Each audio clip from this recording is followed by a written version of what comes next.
Adolfo Álvarez dice, estimado don Nacho, un saludo efusivo a sus invitados. Estoy escribiendo cuando apenas comienza la entrevista, pero estoy seguro que recibiremos una lluvia de sabiduría política que bastante necesitamos nosotros.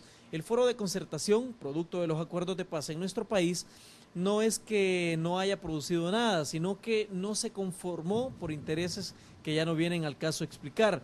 Ahora, el Consejo Económico Social que plantea el nuevo gobierno de Mauricio Funes es un reto que debemos superar aún a costa de las opiniones poco alentadoras de los analistas más connotados de nuestro país.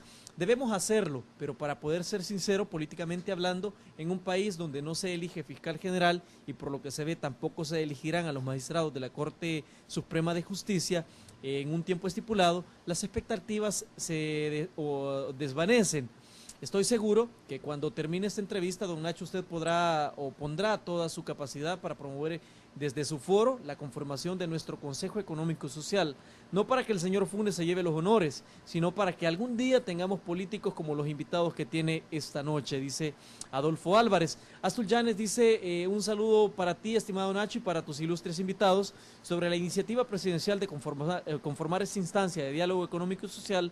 Este día el señor Joaquín Samayoa en una entrevista matutina expresaba su escepticismo debido a que es difícil obtener buenos resultados en nuestro medio, ya que cada sector llegará a defender su posición y luchar únicamente por sus intereses.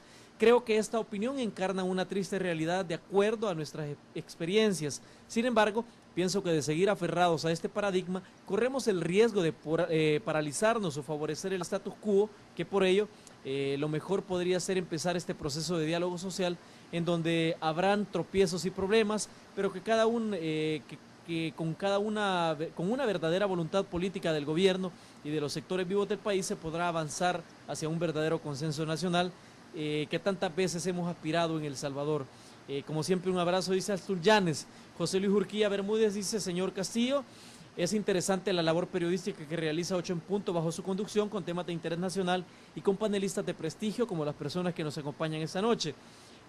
Los CES, en términos de política legislativa, es cierto que nos resulta una institución muy adecuada para el Estado social, pero en términos dogmática jurídica hay que admitir que no se trata, como se ha dicho, de una institución estrictamente necesaria. Por ello, es la práctica, pues, la que prueba su pertenencia o su pertinencia. De ahí que ahora le pregunte al señor Julián Arriaza Rico lo siguiente: ¿cuáles son las principales resistencias a las que se enfrentó el gobierno español en la creación y la consolidación del CES? ¿Cuál debe de ser el papel del presidente del CES? Y para finalizar, ¿cuál es su perfil ideal o en su caso qué tipo de presidencia ha funcionado mejor en España? Gracias y bienvenidos a El Salvador, dice el amigo televidente. Jaime Tejada, buenas noches, licenciado Castillo. Buenas noches también a tus panelistas de esta noche. En realidad es alucinante escuchar a los señores que ahora hablan de los procesos democráticos en sus respectivos países, pero a la vez es desolador todo el panorama para nosotros los salvadoreños si tomamos en consideración la historia tanto de España como Chile. España, porque históricamente es un país que hace mucho tiempo alcanzó un alto nivel de desarrollo, el cual se vio limitado por la aprobiosa dictadura del generalismo, con minúsculas, y Chile por su democracia que lamentablemente fue interrumpida y violada por otro general, también con minúsculas. Y es que podemos dejar de compararnos y al hacerlo, no nos podemos dejar de comparar, plantea, y al hacerlo salimos perdiendo. Y lo digo porque nosotros en nuestro país siempre hemos estado lejos de tal ansiado desarrollo social y político, además de que la democracia en nuestro país ha sido prácticamente una utopía. Y mi pregunta sin respuesta es: ¿cuánto tiempo tenemos que esperar para alcanzar los niveles de desarrollo y democracia que han logrado Chile y España? Pensar en la respuesta a la interrogante es lo que, al menos para mí, resulta desolador. Mis felicitaciones a los ciudadanos chilenos y españoles y a los salvadoreños, incluido este servidor. Les deseo coraje, tesón, paciencia y mucha voluntad para intentar un camino hacia la luz al final del túnel, dice el señor Jaime Tejada, quien escribe desde Santa Ana. No sé si continuamos en el estudio. No, hasta ahí es bastante, digamos, hay bastante para poder analizar y decir, a ver, ¿pesimismo nota? Sí. Sí. Noto que el conjunto de los comentarios son un tanto pesimistas. Yo con esto no quiero decir que no tengan una base para serlo, en absoluto, pero al menos desde fuera, los que hemos venido a El Salvador y hemos sabido los últimos acontecimientos políticos del país, yo creo que creo modestamente, que hay un cierto motivo para la esperanza.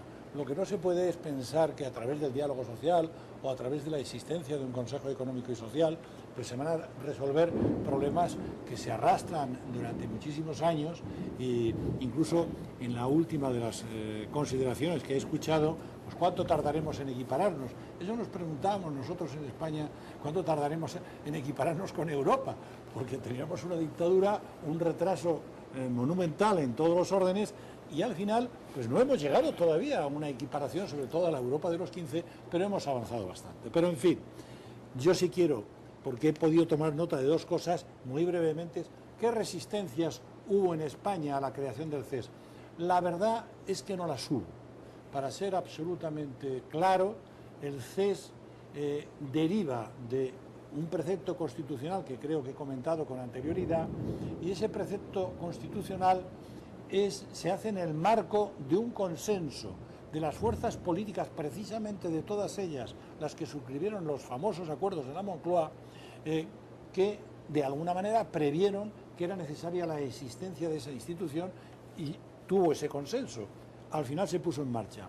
Y luego, el papel del presidente del CES, bueno, el papel del presidente del CES es el moderador, digamos, de algún modo, la figura pública de la institución. Alguna de las funciones que ejerce, que puedo citar aquí, es sus periódicas comparecencias a petición de los grupos parlamentarios y a veces de comisiones parlamentarias, para saber cuál es la opinión de la institución en el trámite de la elaboración de normas. No solo dictámenes, no solo informes, sino preguntas concretas. Este es un poco el papel del presidente, además, repito, de representar a la institución, moderar los debates y de alguna manera ser la figura pública más representativa de la institución. Pero está muy colegiada la labor del CES, y normalmente el presidente trata de no salirse de lo que es lo que llamamos doctrina del conjunto de la institución en sus elaboraciones. Quiero decirle que tiene muy buena memoria, porque casi no anotó y respondió todo lo que se preguntó. Yo no sé cómo lo hizo, yo no he tenido tan buena memoria.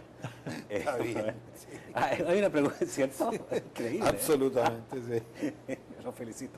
Muchas gracias. Está muy bien eso. Decía una pregunta: en países tercermundistas esto es imposible. Chile también era tercermundista cuando empezó, digamos, quizá hoy día no lo es, pero cuando empezó este proceso era tercermundista, ¿o no? Nosotros vamos en camino, digamos, a un mayor desarrollo, ¿no? Pero Claro. estoy equivocado yo, ¿no? ¿No se hizo también cuando Chile era todavía un país tercermundista? Absolutamente, pero absolutamente. Yo creo que esta es una instancia que puede estar en cualquier país, ¿no? Donde exista un mínimo de voluntad realmente, ¿no? Sí. De querer concertarse. En absoluto. Yo no creo que aquí hay una diferencia entre primero, segundo o terceros mundos, ¿no? Al contrario. No. Y la experiencia nuestra, nosotros tampoco somos un país como España o como los países de la Europa, ¿no? Básicamente con un gran desarrollo económico. Hemos tenido un crecimiento, pero evidentemente yo creo que hay un espacio para el diálogo social. Ahora, yo sí creo que Chile, digamos, hoy día casi no es un país tercermundista, es un país en vía de desarrollo y muy adelantado. No, de verdad. Y tiene mucho que ver, digamos, esta concertación política lograda a través del diálogo. No cabe duda, ¿no? No cabe duda de aquello, pero aún nos falta mucho camino por recorrer para llegar a un pleno desarrollo. Pero en eso estamos. Y vamos a seguir en la más a lo que se ha dicho? No, yo creo que estamos muy bien y muchísimas gracias. Yo creo que la experiencia que hemos conocido esta noche de España y de Chile son experiencias muy válidas para El Salvador, porque los dos países estaban en condiciones económicas no buenas, ni siquiera políticas, cuando se inició este proceso. Ambos países venían saliendo de dictaduras sangrientas, dictaduras oprobiosas, ¿ya? El Salvador también tuvo su guerra y también, digamos, tiene una historia similar de coartación de democracia por muchísimos años. Yo creo que hay que apostarle a estas cosas, no se puede dejar de apostar, sobre todo cuando el mundo ha cambiado tanto y la democracia hoy día requiere de mucho más, ya de ser netamente formales. Y yo creo que lo que no se puede es ser pesimista, hay que ser optimista, y yo quería hacer este programa y agradezco a Funde que haya traído a estos invitados para poder hablar de este tema que me parece que es fundamental si queremos dar un paso en favor del país. Nos vemos mañana a las 8 en punto. Que pasen buenas noches.